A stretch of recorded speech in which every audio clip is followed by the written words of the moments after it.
तो मैं आपसे ये जानना चाहूँगा कि आपने यूपीएससी की प्रिपरेशन स्टार्ट करी, आपका क्या मोटिवेशन रहा था प्रिपरेशन के पीछे? तो सबसे बड़ा रोल क्या ना हो तो मेरी मम्मी का रहेगा। ओके। जब भी मुझे प्रॉब्लम आई या कुछ भी मुझे दिक्कत हुई, कभी मुझे दिल्ली जाना था, कुछ भी मुझे चाहिए होता था, तो वो हमेशा मोर देन रेडी रहती थी ताकि मुझे वो चीज़ अवेलेबल करा सके।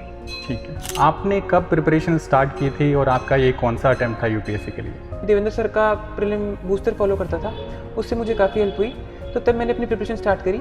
सीसैट के लिए आप कुछ छोटा-सा टिप्स एंड ट्रिक्स देना चाहोगी? क्या तो करना सीसैट चाहिए? में मेरी ट्रिक्स यही रहती थी कि मैं रीडिंग कॉम्प्रिहेंशन पर बहुत फोकस करता था। तो आपने किस तरीके से उसकी प्रिपरेशन की है इसकी? सर मेंस की प्रिपरेशन के लिए मैं ओनली आईएएस के सृजन मेंस इनिशिएटिव का पार्ट था, वहाँ पे मैंने टेस्ट सीरीज़ कुछ लिखी थी। Hi Manu, first of all congratulations to you. Thank you so much. Okay. Guys, आप सभी को पता होगा यूपीएससी का रिज़ल्ट आ चुका है और आज हम मिलने वाले हैं यूपीएससी रैंक 91 से, मन्नू गर्ग से। हम उनसे बात करेंगे कि किस तरीके से उनकी यूपीएससी की जर्नी रही है, क्या-क्या जो डिफ़िकल्टीज़ हैं उन्होंने फ़ेस की है, किस तरीके से इस पूरी जर्नी को उन्होंने देखा है। ठीक है। मन्नू, आप सबसे पहले बताइए कि आपकी 91st रैंक है, आप क्या फ़ील कर रहे हो अभी, कैसा फ़ील हो रहा है आपको? सर जब से रिज़ल्ट आया तब से बहुत लोगों की मुझे विशेज़ मिली है, वेल विशेज़ मिली है, और मैं बहुत फॉर्चुनेट महसूस करता हूँ खुद को कि इतनी अच्छी रैंक मुझे मिली। और मतलब जितनी एक्सपेक्टेशन थी, मुझे लगता था कि जस्टिस नहीं हो पाएगा मेरे आंसर के साथ, तो जस्टिस हुआ है, मुझे ऐसा लगता है। ओके। सबसे बड़ा क्वेश्चन जो आता है कि यूपीएससी की प्रिपरेशन का मोटिवेशन क्या होता है? तो मैं आपसे ये जानना चाहूँगा कि आपने यूपीएससी की प्रिपरेशन स्टार्ट करी, आपका क्या मोटिवेशन रहा था प्रिपरेशन के पीछे? सर मैं जब 9th क्लास में था या फिर 8th क्लास के एंडिंग में, तब मुझे धीरे-धीरे मेरी आईसाइट जो थी वो कम होती जा रही थी। मेरा विज़न लॉस हो रहा था। तो उस टाइम पे मुझे ढूँढने थे कि मेरे लिए कौन से करियर्स रहेंगे जो बेटर रहेंगे, जिनमें मैं अपना बेस्ट दे पाऊँगा। तो उस टाइम पे मैंने कुछ सिविल सर्वेंट्स को देखा जो विजुअली इम्पेयर्ड थे। उनको देख के मुझे मोटिवेशन आया कि मैं सेम चीज़ मैं भी कर सकता हूँ अगर वो कर सकते हैं, तो और ये मेरे लिए काफ़ी अच्छा करियर ऑप्शन रहेगा। तो मेरा सबसे बड़ा मोटिवेशन था। ओके। फैमिली में आपको मोटिवेशन करने के लिए किसका सबसे बड़ा रोल रहा होगा? तो सबसे बड़ा रोल क्या ना हो तो मेरी मम्मी का रहेगा। ओके। जब भी मुझे प्रॉब्लम आई या कुछ भी मुझे दिक्कत हुई, कभी मुझे दिल्ली जाना था, कुछ भी मुझे चाहिए होता था, तो वो हमेशा मोर देन रेडी रहती थी ताकि मुझे वो चीज़ अवेलेबल करा सके। ठीक है। मनु, मुझे ये बताइए कि यूपीएससी आप सभी लोग जैसे जानते हो कि यूपीएससी अपने आप में बहुत ही डिफ़िकल्ट एग्ज़ाम है। इसमें आप प्रीलिम्स फेज़ देखते हो, आप मेंस देखते हो, इंटरव्यूज़ देखते हो और काफ़ी बार हमें फेलियर्स भी देखने को मिलते हैं, तो ये जर्नी थोड़ी लंबी रहती है। आपने कब प्रिपरेशन स्टार्ट की थी और आपका ये कौन-सा अटेम्प्ट था यूपीएससी के लिए? सर जब मैं बैचलर्स कर रहा था, तो उस टाइम पे कोविड आया था 2020 में। तो उस टाइम पे मेरे पास कुछ खाली टाइम था ऑनलाइन क्लासेस के अलावा। तो उस टाइम पे मैंने सोचा कि क्यों ना मैं यूपीएससी की पढ़ाई जो मैंने सोचा था पहले करने का, वो मैं ट्राई करूँ करना। तो उस टाइम पे मैंने सुमित सर के एडिटोरियल वीडियोज़ थे, मुझे यूट्यूब पे रिकमेंड हुए एक बार। तो मैंने उनको देखा तो मुझे लगा कि हिंदू न्यूज़पेपर पढ़ने के लिए अगर मुझे प्राइमर चाहिए, तो वो वीडियोज़ काफ़ी सही रहेंगे, ताकि मुझे एक बेस डेवलप हो जाए, एक बेसिक कॉन्सेप्ट्स की अंडरस्टैंडिंग डेवलप हो, उसके बाद में मैं न्यूज़पेपर पे डायरेक्ट शिफ्ट कर पाऊँगा। तो मैं वो फ़ॉलो करता था, साथ में मैं देवेंद्र सर का प्रीलिम बूस्टर फ़ॉलो करता था, उससे मुझे काफ़ी हेल्प हुई। तो तब मैंने अपनी प्रिपरेशन स्टार्ट करी और सीरियसली मैंने 2022 से अपनी प्रिपरेशन स्टार्ट करी और 2023 में अपना फर्स्ट अटेम्प्ट दिया। Very good. ओके। आपने जैसे बताया कि आपने सुमित सर की वीडियोज़ देखे थे प्रीलिम्स के लिए। बस मैं थोड़ा-सा ये जानना चाहूँगा कि अभी जैसे आपको पता होगा कि प्रीलिम्स वापस से अराउंड द कॉर्नर है। बहुत सारे बच्चे हैं जो अनसक्सेसफुल रहे हैं इस अटेम्प्ट में या फिर जिन जो अपीयर होने वाले हैं। उन बच्चों के लिए आप क्या मार्गदर्शन करोगे? क्या गाइडेंस आप दोगे प्रीलिम्स के लिए? मेरा यही रहेगा कि जो बेसिक स्टैटिक पार्ट होता है, वो इतना स्ट्रॉन्ग हो कि उसमें कोई गलती होने का चांस ना रहे। मतलब अगर स्टैटिक से कोई क्वेश्चन आता है तो अपना ये कोशिश रहनी चाहिए कि उसमें से गलत ना हो। करंट अफेयर के कुछ क्वेश्चन जो बहुत ही अनसर्टेन रहते हैं, वो गलत हो भी जाए तो चल जाएगा, पर कोर पार्ट गलत नहीं होना चाहिए। साथ ही सीसैट जो है वो बहुत इंपॉर्टेंट फैक्टर बनता जा रहा है, वो एलिमिनेटर की तरह एक्ट करता है प्रीलिम्स में। तो सीसैट को इग्नोर बिल्कुल भी नहीं करना चाहिए मेरे हिसाब से। मैं उसको अपना ड्यू इंपॉर्टेंस देता था सीसैट को, ताकि वो बिल्कुल ना अटके मेरा। ओके। सीसैट के लिए आप कुछ छोटा-सा टिप्स एंड ट्रिक्स देना चाहोगे? तो क्या करना सीसैट चाहिए? में मेरी ट्रिक्स तो ये रहती थी कि मैं रीडिंग कॉम्प्रिहेंशन पे बहुत फोकस करता था, क्योंकि मेरी उस पे मेरा स्ट्रॉन्ग एरिया था वो। तो मैं लगभग सारे के सारे रीडिंग कॉम्प्रिहेंशन 28 के 28 करता था और मेरे मुश्किल से 1 या 2 ही गलत होते थे। बाकी मैथ्स और रीजनिंग के जो क्वेश्चन मुझे लगते थे कि करे जा सकते हैं, उनको अटेम्प्ट करता था। बाकी जो बिल्कुल आउट ऑफ द बॉक्स होते थे, उनको मैं छोड़ देता था। Okay, very good. Next question मेरा आपसे है कि प्रीलिम्स ठीक है हमारा क्लियर हो चुका है, बच्चा प्रीलिम्स क्लियर कर लेता है, उसके बाद में आता है हमारा जो इम्पोर्टेंट फेज़ है मेंस एग्जामिनेशन का। मेंस एग्जामिनेशन को आपने किस तरीके से देखा, किस तरीके से टैकल किया? क्योंकि आप जानते हो कि उसमें बहुत सारे पेपर होते हैं, हमारे पास में 9 पेपर होते हैं, 2 हमारे पास में लैंग्वेज के पेपर हैं, 7 जो पेपर हैं जो हमें देने हैं। तो आपने किस तरीके से उसकी प्रिपरेशन की मेंस की? सर मेंस की प्रिपरेशन के लिए मैं ओनली आईएएस के सृजन मेंस इनिशिएटिव का पार्ट था, वहाँ पे मैंने टेस्ट सीरीज़ कुछ लिखी थी। साथ ही मैंने मेंस के लिए जो मुझे लगता है कि मैंने स्पेशल चीज़ करी या फिर मैंने को बहुत ज़्यादा किया वो था टॉपर्स कॉपीज़ को रेफ़र करना। मैंने उनके कंटेंट होता है उससे इमेंसली बेनिफिट किया था, उसमें से मैंने बहुत सारा कंटेंट लिया था और अपने रियल आंसर्स भी उनको ऐसे कैसे उनको यूज़ किया था। तो मुझे लगता है कि बहुत सारा वैल्यूडेशन तो हमें टॉपर कॉपी से ही मिल जाता है और बहुत सारे क्वेश्चंस भी रेडीमेड प्रिपेयर हो जाते हैं, तो उनको हमें ढंग से करना चाहिए। ओके। आपने कोई टेस्ट सीरीज़ लगाई थी मेंस के लिए? मेंस के लिए मैंने मोस्टली तो पीवाईक्यूज को ही फॉलो किया था, पर साथ ही सृजन के कुछ टेस्ट थे मैंने वो भी किए थे। Okay, okay.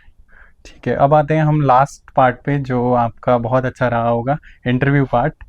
इंटरव्यू को आपने किस तरीके से प्रिपरेशन की थी? मेबी हो सकता है आपने लास्ट ईयर के मॉक्स देखे हों या फिर पीडब्ल्यू ओनली आईएएस ने आपने आपको किस तरीके से हेल्प की थी इंटरव्यूज़ के लिए? इंटरव्यू के लिए पहले तो मैंने अपना डैफ को उसमें से जो भी कीवर्ड्स बनते हैं उन सब कीवर्ड्स को थॉरली एनालाइज किया था कि उसमें जो भी डायमेंशंस खुलते हैं उसको मल्टी डायमेंशनल तरीके से उसको मैंने एनालाइज किया, उसके मैंने क्वेश्चंस बनाए, सब फील्ड्स बनाए और उसके आसपास जो भी इन्फॉर्मेशन थी उनको एक जगह पे कोलेट किया। फिर मैंने कुछ मॉक इंटरव्यूज़ दिए जिनमें से ओनली आईएएस का भी एक मॉक इंटरव्यू था, उसमें मैंने अभिनंदन सर के साथ 1-to-1 भी दिया था और एक पैनल मॉक दिया था। ओके। इंटरव्यू का जो आपका एक्सपीरियंस था मॉक इंटरव्यूज़ का, वो कितना आप रिलेट कर पाते हो रियल इंटरव्यू से? मतलब मैं ये जानना चाह रहा हूँ, बहुत सारे बच्चों को ये कन्फ्यूज़न रहता है, ये डाउट रहता है कि हम जो मॉक इंटरव्यूज़ देते हैं, वो रिफ्लेक्ट करते हैं रियल एग्ज़ामिनेशन में, रियल हमारे इंटरव्यूज़ में, या फिर उनसे कुछ हेल्प होती है आपको?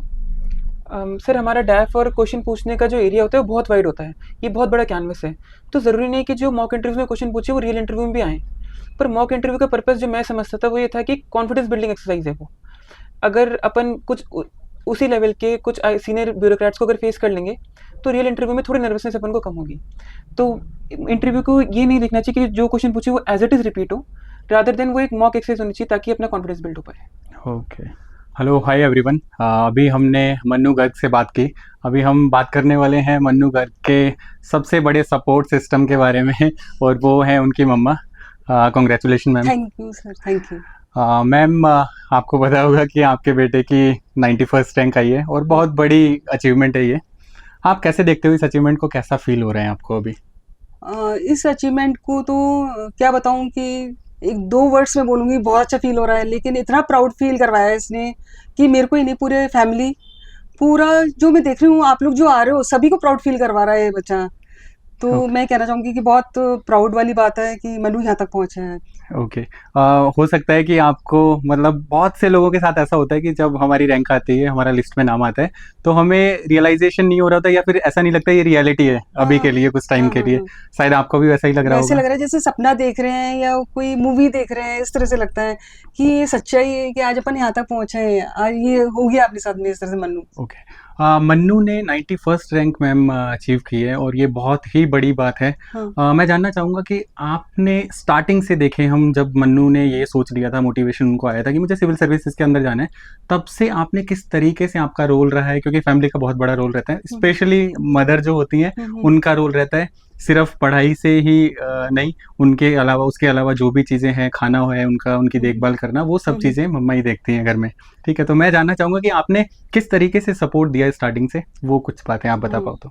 स्टार्टिंग में जब स्कूल में था, ये सेंट जेवियर स्कूल में, तो क्या हुआ ना, आफ्टर 9th इसकी डिट्रॉइट होती हुई चल गई आई विजन, तो मेरे को लगा कि थोड़ा बहुत चश्मे का नंबर चेंज हो रहा होगा, लेकिन जब आई स्पेशलिस्ट वगैरह दिखाया कि ये तो आई प्रॉब्लम है और वो रेटिना की है, तो ये शायद हम लोग इसका ट्रीटमेंट नहीं कर पाएंगे।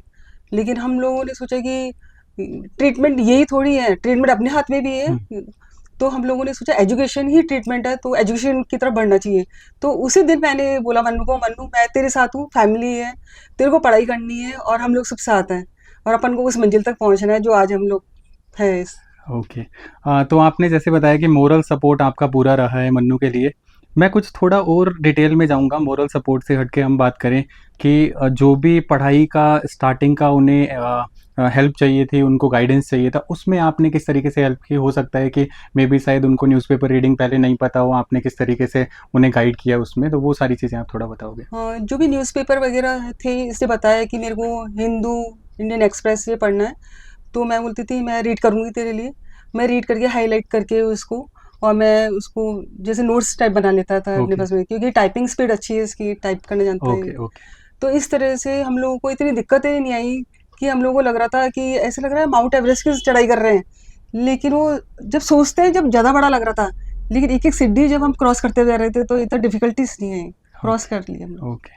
हाँ, मतलब ये बहुत बड़ी बात है कि पेरेंट्स ठीक है सपोर्ट सिस्टम होते हैं बच्चे के लिए, हाँ, बट आप मुझे लग रहा है कि उस सपोर्ट सिस्टम से भी एक स्टेप आगे हो, क्योंकि आपने जिस तरीके से बताया कि आपने न्यूज़पेपर रीडिंग वहाँ से उनको कीवर्ड्स निकाल के हाँ। देना, बताना क्या पढ़ना है क्या नहीं पढ़ना है, हुँ, वो आपने रोल ऐसे देखा जाए टीचर से टीचर का जो रोल होता है वो भी आपने निभाया है।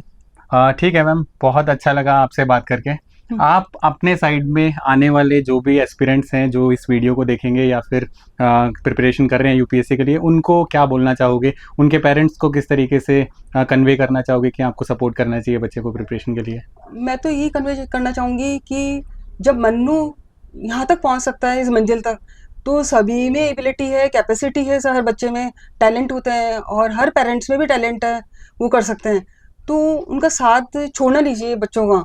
अगर मान लो ऐसे एक समय में वो फेलियर हो भी जाते हैं, तो उनको बराबर साथ देके बोलना चाहिए, नहीं अपन आज फेलियर है, कल की तारीख में अपन कुछ न कुछ तो पा ही लेंगे, प्रोग्रेस होगी अपनी ज़रूर। बिल्कुल। Thank you so much ma'am, congratulations thank again, you sir, और थैंक यू। बात करने के लिए आपको वापस से बहुत थैंक सारा you sir, thank you. Thank you, thank you. Thank you, thank you sir. Sir मैं अभी बैठा हूँ जो हमारे मन्नू गर्ग हैं रैंक 91 उनके साथ। यहाँ पे उनकी मम्मा है, मन्नू है।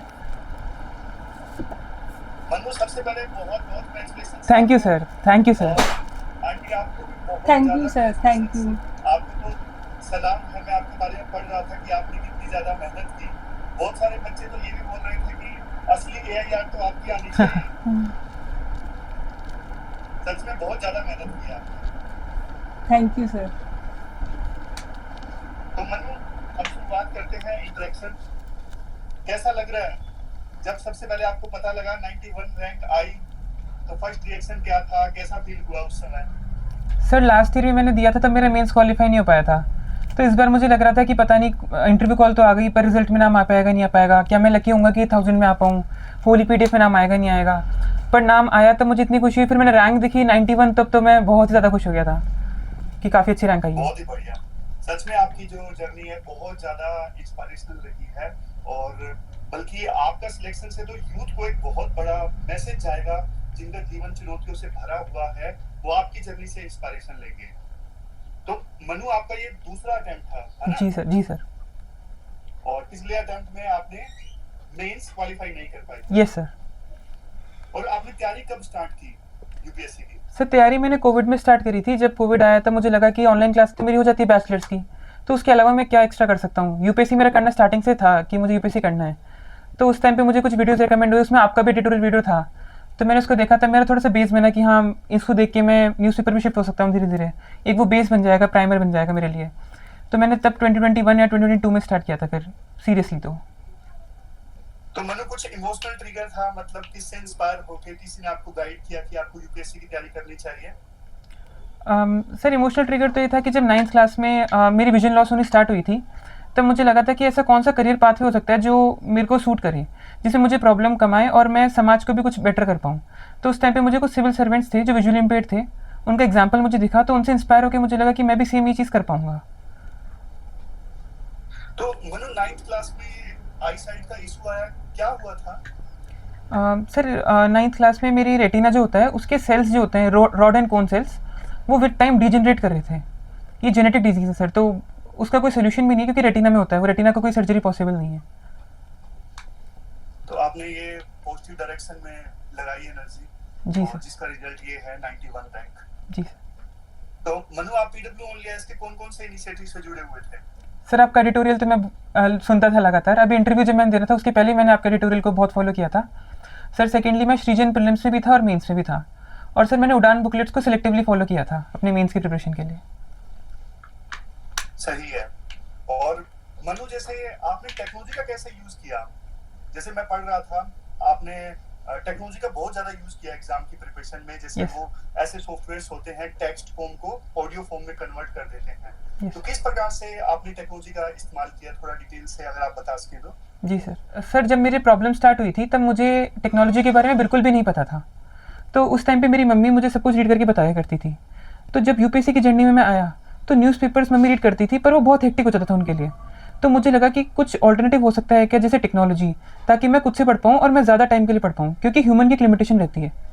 तो उस टाइम पे मैंने डिस्कवर किया कि jaws, screen readers, talk back, accessibility features, ऐसे बहुत सारी चीज़ें होती है फ़ोन में अवेलेबल, जिनके यूज़ करने से मैं उसी टेक्स्ट को ऑडियो फॉर्मेट में सुन सकता था।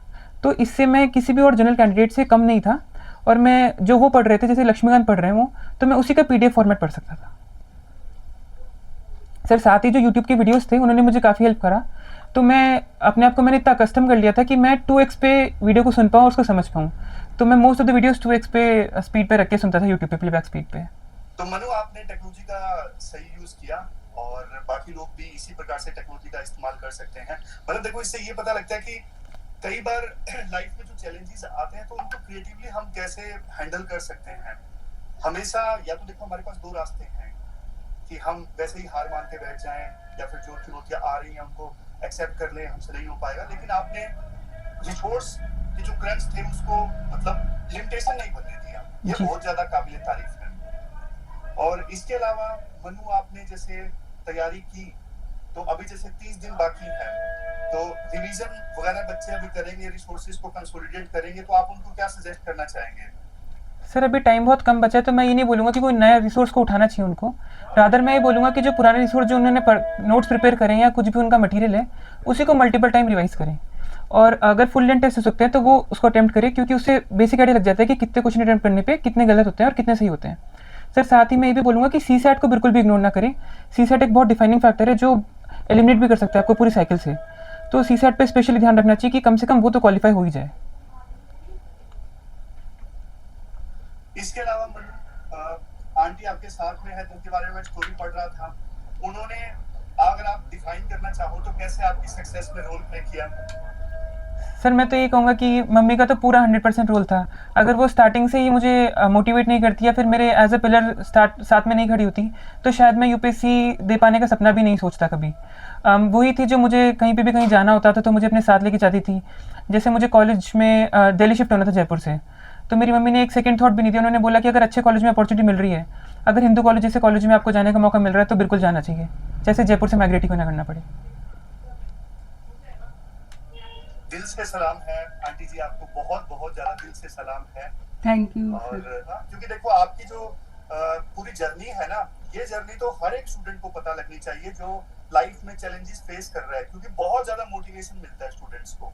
मतलब मैंने पढ़ा, जब मुझे इतना ज्यादा इंस्पिरेशन मिला एक टीचर को, तो सोच के देखिए स्टूडेंट्स को कितना ज्यादा इंस्पिरेशन मिलता है। तो आपकी जर्नी के बारे में तो ज्यादा से ज्यादा स्टूडेंट्स को पता लगना चाहिए। सर मैं एक पॉइंट ऐड करना चाहूँगा। सर जो मन्नू की मदर हैं उनका कंट्रीब्यूशन बहुत ज़्यादा है, मतलब मदर से भी होके उन्होंने हमें बताया कि जब मन्नू ने प्रिपरेशन स्टार्ट की थी तो उस टाइम पे जो न्यूज़पेपर होता था या एनसीईआरटीज़ होती थी, वो उनका गाइडेंस था कि किस तरीके से न्यूज़पेपर से कौन से आर्टिकल्स पढ़ने हैं, किस तरीके से पढ़ना है, कीवर्ड्स को कहाँ से देखना है। तो मैं ये चाहता हूँ कि मन्नू की मदर भी दिल्ली आए जब भी मन्नू वहाँ पहुँचते हैं, ताकि 100% ये तो पॉसिबल ही नहीं। हाँ वो तो मैं ही लेके आऊंगी बिल्कुल। और हम नहीं मतलब सर family इंटरव्यू members भी में आएंगे। हाँ, बिल्कुल बिल्कुल। नहीं आपको तो आना ही है, लेकिन एक चीज, बल्कि जिस प्रकार से आपने मन्नू के साथ साथ तैयारी की, एनसीईआरटी पढ़ना, आर्टिकल्स पढ़ना, बल्कि अगर आपकी भी अगर एज यही सर सर वही बात कर रहे थे हम पहले। सर मैंने ये बोला था, मेरा तो ये था मम्मी का कि एज साथ नहीं देती, वरना तो आधी प्रिपरेशन तो कर ही रखी है, थोड़ा सा ब्रशअप करके मम्मी भी निकाल सकती थी। सर मेरा तो कहना ये था, अगर मन्नू ने ये क्रैक कर लिया तो मैं सोचूंगी मैंने भी यूपीएससी क्रैक कर लिया। आज मेरे को यही लग रहा है कि मैंने भी यूपीएससी क्रैक कर लिया। और इसमें रोल मेरा ही नहीं है अकेली का, फैमिली मेंबर्स भी है, और आप लोग जैसे मिले वो मोटिवेट करे, उससे हम लोग आगे बढ़ पाए। सर मैं थैंक यू बोलना चाहूंगी आप सबको, पूरे ओनली है इसकी। आपकी मेहनत है, टीचर्स तो एक छोटा सा डायरेक्शन दिखा सकते हैं, मेहनत तो आपकी है, मन्नू की मेहनत है रियल में। ठीक है जी आएंगे सर, बिल्कुल आएंगे। Okay sir, thank you so much sir, thank you sir, Thank you, sir. Thank you so much, thank you sir, बहुत बहुत धन्यवाद। Thank you. मिलते हैं। Thank you. हाँ बिल्कुल। Okay sir, thank you sir.